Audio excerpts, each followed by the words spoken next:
First, I'd like to say that I'm not a John Piper worshiper. I have read several of his books.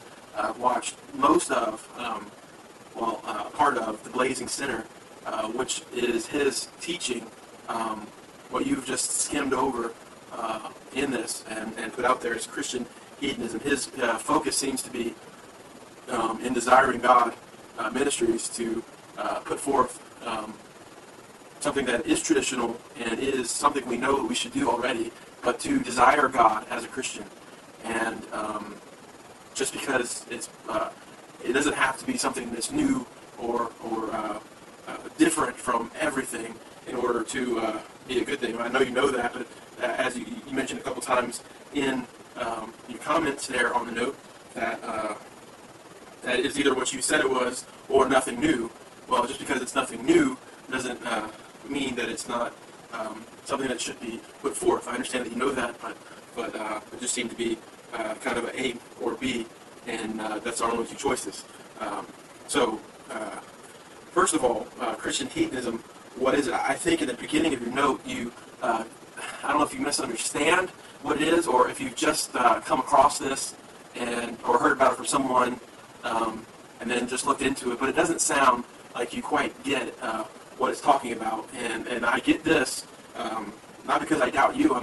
I've been intrigued and interested in what you've had put forth. I enjoy your logic, and I think a lot of it is good logic, but you wrote in the second paragraph of your first note, says this teaching begins with the idea that man's happiness is not merely a result of seeking God, but is the main motivator as well. To his credit, I'm sorry, I'm reading the wrong part. I meant to be in your third paragraph there. Another statement concerning doctrine reads as the desire to be happy is a proper motive for every good deed. Logically, whenever a statement claim is made, it typically conforms to an if-then format. Christian hedonism posits, 1, if I desire to be happy, then I have a proper motive for every good deed. Unless I'm misunderstanding what you're putting forth, this doesn't even seem to be close to what Christian hedonism, and again, I have read Desiring God. I've seen most of The Blazing Sinner, and particularly the part that describes Christian hedonism and living for the glory of God and finding our happiness in pleasing Him. So this doesn't sound right to me. And in order for someone to have, this is not the test, but it's a pretty good evidence. But in order for someone to have quite the following that Piper has with this, and not in places where people follow any wind of doctrine, but in very theologically sound places. If this is what he was trying to get across, I don't think that he would be able to get it across in the way that you have put forward that he has. So I think in the beginning of your notes, you have missed the point, and I think it's just a slippery slope from there. So on the document on Desiring God's website, desiringgod.org/about-us/our-distinctives/Christian hedonism, there's an article called What is Christian Hedonism? And there are many articles if you just search for Christian hedonism on the website. But in order to clarify some misunderstanding, I think that is kind of coming forth. I'll read, all men seek happiness. The second paragraph says, Blaise Pascal, this is without exception. Whatever different means they employ, they all tend to this end. The cause of some going to war and of others avoiding it is the same desire, and both attended with different views. The will never takes the least step but to this object. This is the motive of every action of every man, even of those who hang themselves. We believe Pascal is right, and with Pascal, we believe God purposely designed us to pursue happiness. That I can see where you may, if that taken alone, you say, where's the scriptural support? It's just some philosopher. But if you read on the next paragraph, does seeking your own happiness sound self-centered? Aren't Christians supposed to seek God, not their own pleasure? And that seems to be the question that you're asking, and that you're critiquing them as if that is what Christian hedonism is teaching, that we should be self-centered and not seek our own pleasure. To answer this question, I continue, to answer this question, we need to understand a crucial truth about pleasure-seeking, parentheses, hedonism. We value most what we delight in most. Pleasure is not God's competitor. Idols are. Pleasure is simply a gauge that measures how valuable someone or something is to us. Pleasure is the measure of our treasure.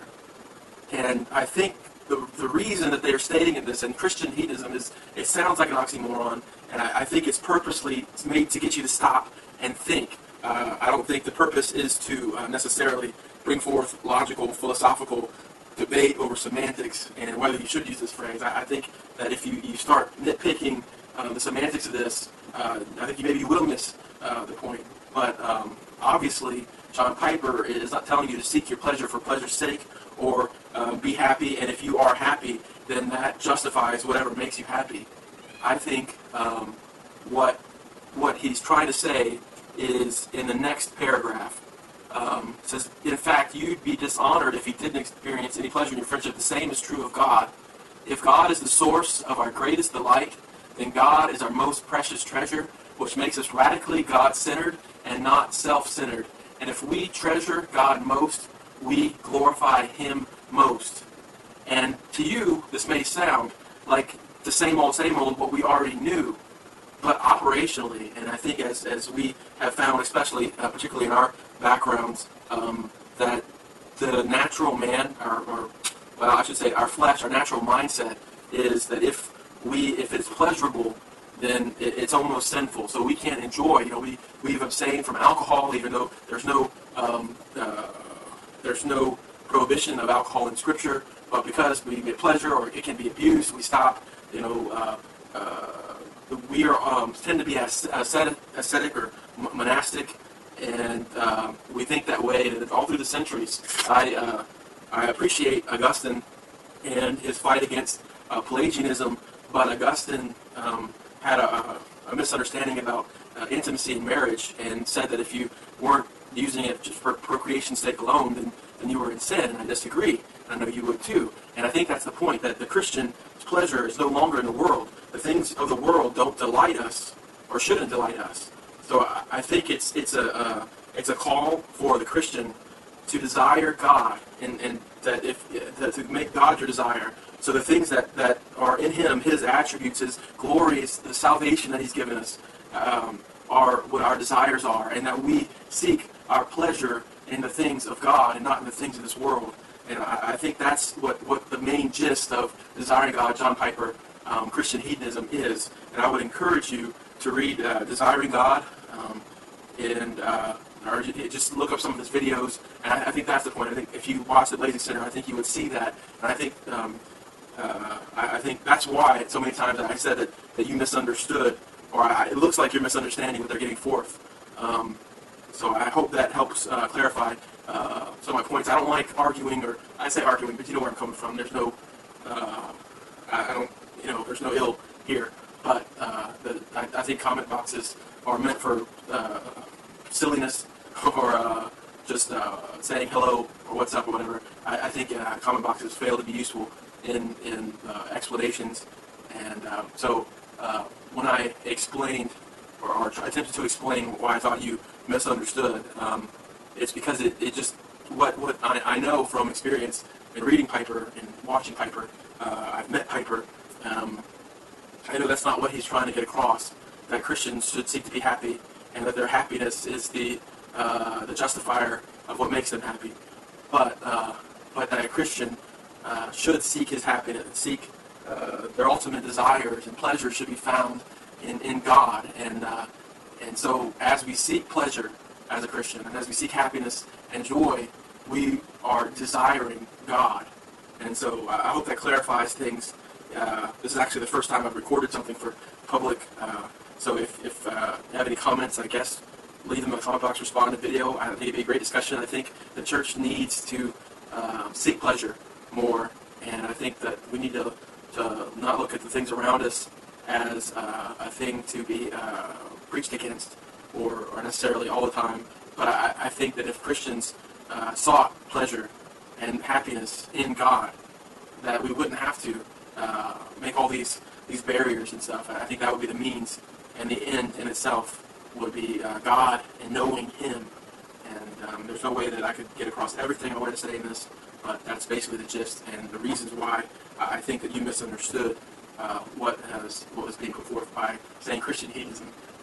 If you don't like the phrase, don't use it. It's not a biblical phrase, as in it came out of pages of Scripture, but I think it's a biblical mindset. Well, I think what they mean by Christian hedonism is a biblical mindset for the Christian to have, and I would encourage more study in desiring God.